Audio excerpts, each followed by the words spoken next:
Terjebak pernikahan dengan CEO oleh Tusya Rima.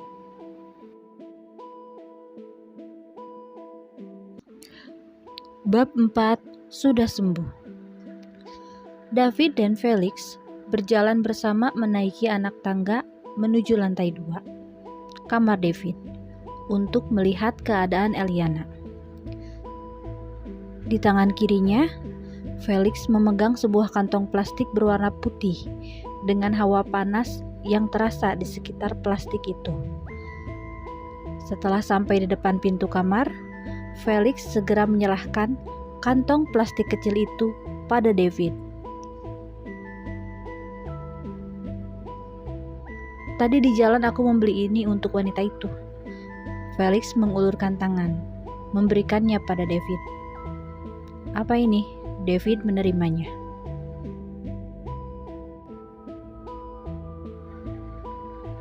"Bubur," jawab Felix. Untuk meredakan rasa sakitnya, wanita itu harus minum obat pereda sakit. Sebelum makan obat, dia harus makan dulu kan? Jadi, aku membawakan ini untuknya. Hehe, ini adalah cara Felix untuk mendapatkan simpati dari David. Ia tidak ingin sahabatnya itu menyulitkan dirinya di kemudian hari, karena kelancangannya tadi yang berani memarahi David. Jadi sekarang, Felix berperan sebagai teman yang amat sangat perhatian pada wanita yang David rawat.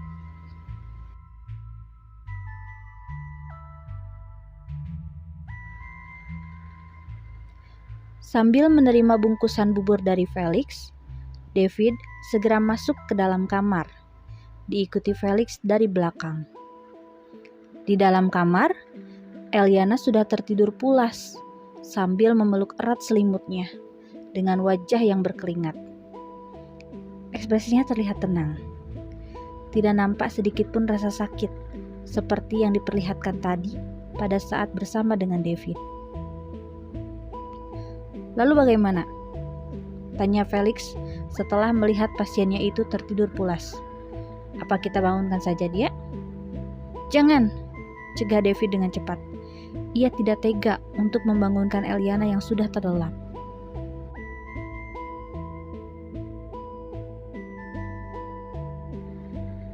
Jadi, Felix menatap David dengan tajam. Tangannya terkepal erat. "Aku tidak perlu lagi memeriksa gadis jalanan ini, maksudmu?" Felix bisa menebak apa yang selanjutnya akan terjadi. David pasti tidak akan membangunkan wanita itu untuk diperiksa. David pun segera mengangguk. Ia menatap Felix dengan wajah tanpa dosa. Mengerti akan jawaban dari sahabatnya itu, Felix segera mengambil buburnya lagi dari tangan David.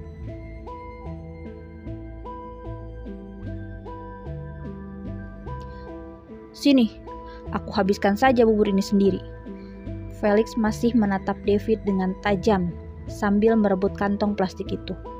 "Aku berbaik hati membawakan bubur hangat, wanita ini malah enak-enakan tidur." "Habiskan saja di rumahmu, kau boleh pergi dari sini," balas David, tidak mau kalah. "Apa? Kau mengusirku?" tanya Felix tidak percaya. "Bukan mengusir, aku hanya berbaik hati mengizinkanmu untuk pulang. Bukannya kau masih ingin tidur sambil memeluk istrimu?" David balas menyindirnya. "David, shh. Jangan berisik. Kau bisa membangunkan wanita itu," larang David sambil menunjuk Eliana yang sedang tidur.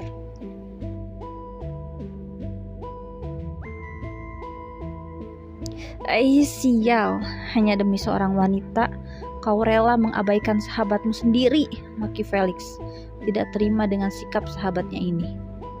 "Mau pulang atau mau menginap di rumahku?" tanya David dengan santai, sama sekali tidak memedulikan emosi Felix saat ini. Sungguh keterlaluan.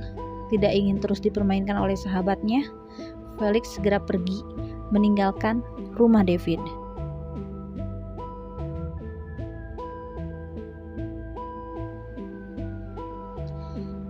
Satu minggu telah berlalu. Kondisi Eliana sudah jauh lebih baik. Kakinya pun sudah tidak terasa sakit lagi. Tidak ada alasan baginya untuk tetap tinggal di rumah ini. Di meja makan, Eliana menyantap sarapan paginya dengan cepat. Ia tidak sabar ingin segera berbicara serius dengan David sebelum pria itu pergi ke kantor. Melihat tingkah laku Eliana yang sedikit aneh, David pun bertanya, "Ada apa? Apa ada sesuatu yang kau inginkan?"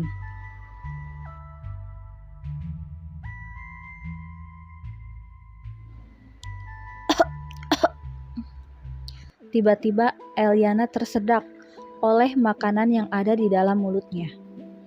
Ia segera mengambil air minum untuk melegakan tenggorokan. Dengan polos, Eliana tertawa. "Hehe, bukan, aku hanya..." "Edwin?" David memotong ucapan Eliana dengan memanggil asisten pribadinya. "Berikan ponsel Nona Eliana. Sekarang." "Hah? Ponsel?" Eliana menoleh ke belakang, melihat asisten Edwin berjalan mendekat ke arahnya.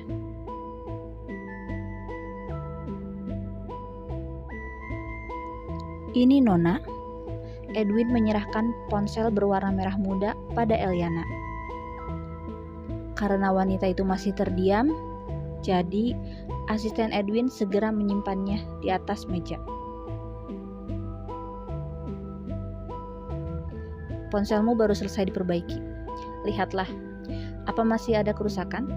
ucap David sambil melihat wajah terkejut Eliana. Bagaimana tidak terkejut ketika melihat ponselnya ada di atas meja? Malam itu, Eliana mengira ponselnya sudah dibuang ke tempat sampah bersama pakaian kotornya oleh David.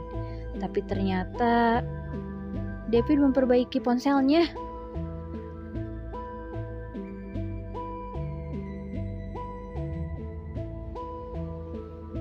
Eliana segera melihat ponselnya yang ada di atas meja.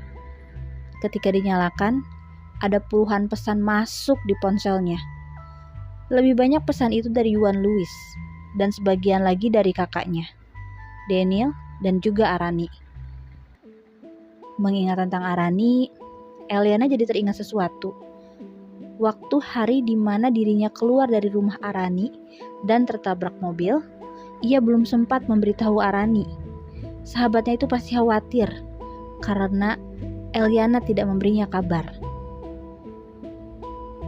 Tidak ingin membuat Arani khawatir lagi, Eliana segera mengirim pesan singkat pada Arani, memberitahu bahwa dirinya baik-baik saja.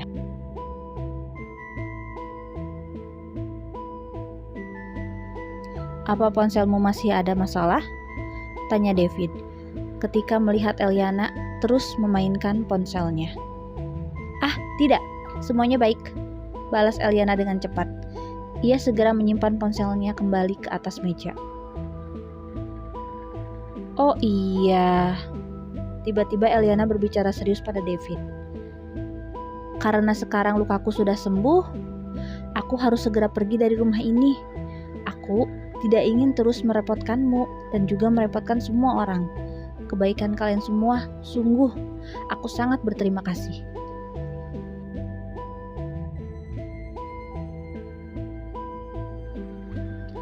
"Apa?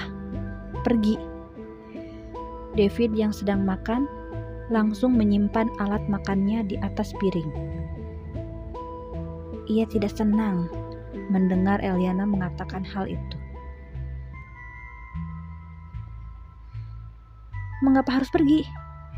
Apa kau tidak nyaman tinggal di rumah ini? Apa yang membuatmu tidak nyaman berada di sini?" tanya David dengan nada menginterogasi. Ia berpikir sejenak, lalu berkata lagi, "Bukannya waktu itu kau kabur dari rumah? Jika itu benar, tinggallah di rumah ini. Mengapa harus pergi keluar lagi?" Eliana hanya diam, tidak menjawab ucapan David.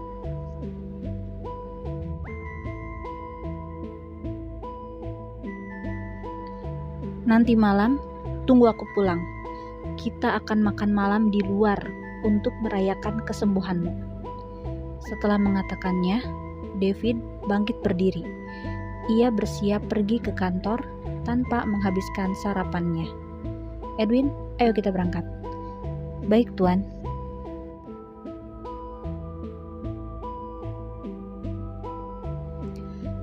Di siang hari, dari lantai 2 kamar David, Eliana melihat ke arah belakang rumah melalui jendela yang terbuka. Nampak di matanya sebuah taman yang sangat luas, dengan danau buatan di ujung taman tersebut. Ada banyak bunga-bunga bermekaran di sekeliling taman dan di tengah-tengah rumput hijau. Terlihat begitu indah dan sangat cantik. Sejenak, Eliana melamun. Di rumah milik keluarga Louis juga ada sebuah taman bunga yang sangat luas dan indah.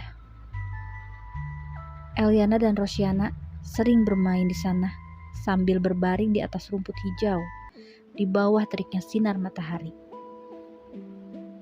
Ketika mereka sedang kepanasan, ibunya akan datang sambil membawakan jus nanas untuk mereka berdua.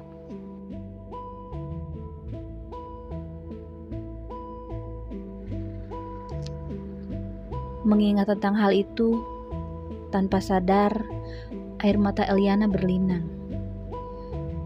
menetes dengan cepat membasahi wajah cantiknya. Rasa rindu pada kedua orang tuanya membuat hatinya terasa sakit dan terluka. Rasanya kepergian kedua orang tuanya terlalu cepat. Eliana masih belum puas dirawat oleh mereka. Tok tok tok.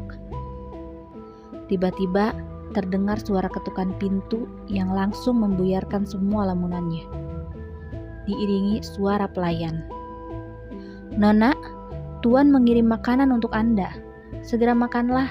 Saya sudah menyiapkannya di meja makan."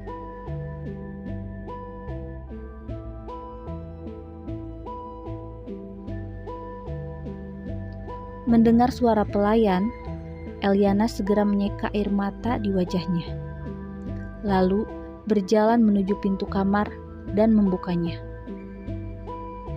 Nampak di depannya seorang pelayan berdiri sambil menundukkan kepala, tidak berani menatap Eliana. "Makanan apa? Siapa yang mengirimku makanan?" tanya Eliana dengan bingung. Ia sama sekali tidak mengerti dengan ucapan pelayan itu. "Di rumah ini makanan sangatlah banyak. Siapa orang yang tidak punya kerjaan mengirimku makanan?" Gumam Eliana masih sangat bingung.